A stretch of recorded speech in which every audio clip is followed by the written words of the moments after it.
여러 개가 있지만 포섬의 의미도 있습니다. 그러니까 기저는 하나밖에 없다면은 기저가 하나밖에 없다면 여기에 뭐라고 들어갔을까요? 베이시스가 아니라 뭐 the basis 이렇게 돼 있겠죠. 근데 여기에 어라고 들어가 있다는 얘기는 이런 베이시스 기저가 여러 개 있을 수 있다고. 즉 벡터 공간 하나에 기저가 서로 다른 기저가 여러 개가 있을 수 있다라는 뜻을 문장 속에서 여러분들이 읽어내셔야 됩니다. 기저가 유일하게 존재하는 것이 아니에요. 여러 개가 있을 수 있다는 사실을 읽어내셔야 됩니다. 자, 이게 4번이에요. 자, 5번째는 거기에 한번 보세요. 5번째 뭐라고 나와 있어요? dimension of V, 벡터 공간 V의 차원이죠. 그래서 이걸 줄여가지고 우리가 디멘전의 앞에 세 글자를 따가지고 DIMV라고 해요. 이거는 뭐냐면은 벡터 공간 V의 차원인데 정의하기를 어떻게 정의를 하냐면은 이렇게 씁니다. 이건 뭔 얘기냐면은 S라는 집합의 원소의 수를 이렇게 써요. The number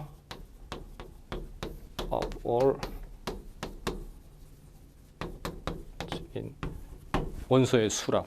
그러면 여기서 where S가 뭐냐? S가 뭐냐? 베이시스예요. 벡터 공간 V의 뭡니까? 기저예요. 기저. 기저. 그렇죠? 네. 근데 여기서 여러분들은 자연스럽게 어떤 질문을 4번과 연관해서 떠올리셔야 되냐 하면은 아까 4번에서 방금 전에 뭐라 그랬죠? 동일한 벡터 공간이어도 기저가 여러 개 있을 수 있다 그랬죠? 맞죠? 여러 개 있을 수 있다 그랬습니다. 근데 기저의 원소의 수를 벡터 공간 V의 차원이라고 그런다 그랬잖아요. 그러면은 이런 질문이 떠올라야 됩니다. 기저가 벡터 공간 V의 기저가 S와 S tilde 두 개가 있다라고 합시다. 얘가 다 기저예요. 일단 복수니까 베이시스라고 그래야 되겠죠. 뭐에? V. 그러면은 5번에 정의하면 디멘전 V는 어떻게 정의한다고요? S의 원소의 수와 얘 기저의 원소의 수라 그랬으니까 S만 기저예요? S tilde도 기저잖아. 그러니까 얘도 어떻게 돼? S tilde 이렇게 되겠지. 그러면 뭐가 확보가 돼야 돼? 기저는 틀리더라도 그 기저를 구성하고 있는 원소의 수는 어떻게 돼야 된다? 같아야 된다. 그리고 실제로 같다. 그러니까 어떻게? 기저가 어떤 기저가 되더라도 뭐예요? 그 기저의 원소의 수는 같으니까 디멘전이 어떻게 돼요? 잘 정의되는 거겠죠. 아시겠습니까? 예, 이게 5번이에요. 그 5번 속에서 그런 것들을 여러분들 읽어내셔야 됩니다. 그 다음에 뭐 궁금한 사항 이렇게까지 자세하게 얘기하는데 이해하시겠죠? 자, 6번째 한번 보세요. 6번째 S는 뭡니까? S라는 뭐가 있어요? 기저가 있어요. 기저가 있는데 거기에 새로운 표현이 하나가 나와요. 어떤 표현이 하나가 나오냐 하면은 S라는 집합이 V1서부터 쭉 해가지고 Vn까지 이렇게 있어요. 얘가 뭐래요? order basis라고 돼 있어요. 뭐에? 벡터 공간 V에. 베이시스긴 베이시스인데 이게 집합이잖아요. 맞죠? V1서부터 Vn까지 그 벡터로 구성되어져 있는 집합인데 여러분들이 고등학교 때나 집합 배울 때 집합에서 일반적으로 순서 바꿔도 성립하죠. 집합을 구성하고 있는데 중복해서 쓰지 않고 뭐 어떻게 1,2나 2,1이나 같은 걸로 취급하잖아요. 맞죠? 근데 여기에 오더라는 얘기는 무슨 얘기냐면은 이 순서를 바꾸지 않겠다라는 뜻입니다. V1서부터 Vn까지 주어져 있는 이 벡터의 순서를 내가 V2, V1, V3 뭐 이런 식으로 바꾸지 않겠다고. 이 순서를 그대로 가져가겠다고. 그러면 만약에 V2, V1, V3 이렇게 바꾸면은 얘하고 얘는 어떻게 되는 거예요? 같은 걸로 취급하지 않는 거예요. 같은 걸로. 이렇게. 순서가 매겨졌을 때는 같은 걸로 취급하지 않습니다. 근데 순서가 없었을 때는 두 개를 같은 걸로 보지만 순서를 주어버렸을 때는 같은 걸로 취급하지 않는 거예요. 여기서 오더드라는 얘기는 질서가 지워져 있는 이런 뜻이니까 이 순서를 질서로 주는 겁니다. 그러니까 여기서는 그런 뜻으로 이해하시면 돼요. 뭐, 말뜻에 명쾌하죠. 자, 그러면은 우리가 무슨 얘기를 할 수 있냐?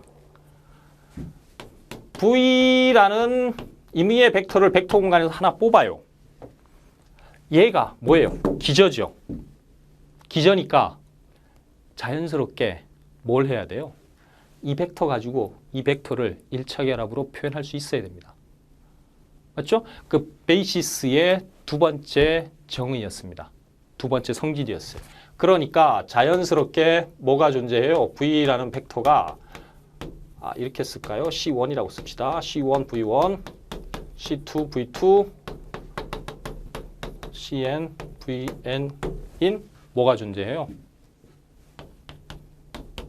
C1, C2, Cn이 뭐 합니까?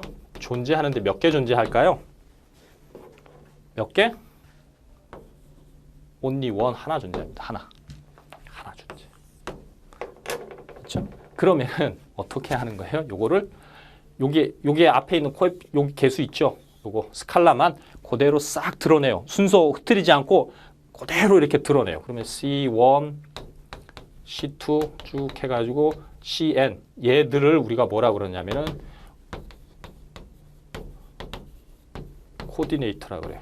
우리말로 좌표라고 얘기합니다. 뭐에?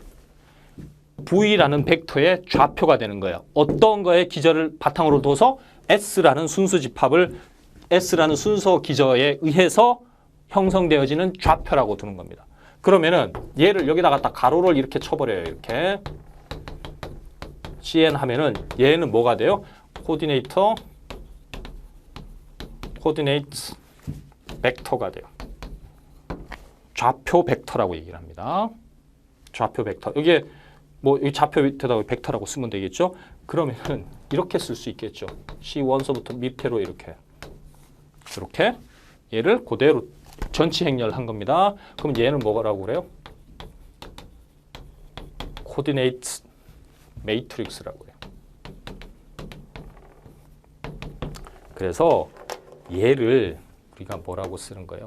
V라는 벡터에 S라는 기저에서의 좌표 벡터라고 이렇게 표현하는 겁니다. 그게 6번이에요. 그러면은 여러분들 자연스럽게 이 순서 다른 기저가 주어지면 어떻게 돼요? 동일한 벡터에 의해서 동일한 벡터더라고 하더라도 좌표가 틀려질 거고 좌표 벡터가 틀려질 거고 좌표 매트릭스가 코디네이트 매트릭스가 틀려지겠죠. 그러니까 무슨 얘기냐면은 동일한 구조물이라고 하더라도 내가 어느 시각으로 바라보냐에 따라 가지고 다르게 보인다는 거예요. 관점을 바꿔서 다른 각도에서 보면 다르게 보일 수밖에 없겠죠. 그래서 그런 것들이 서로 어떻게 연관되어지는가를 나중에 또 얘기하게 됩니다. 자, 이게 6번이에요. 그렇죠? 그 다음에 7번. 7번 보시면은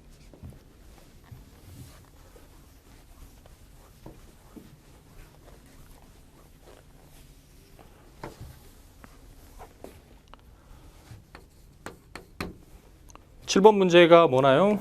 W가 V하고 다른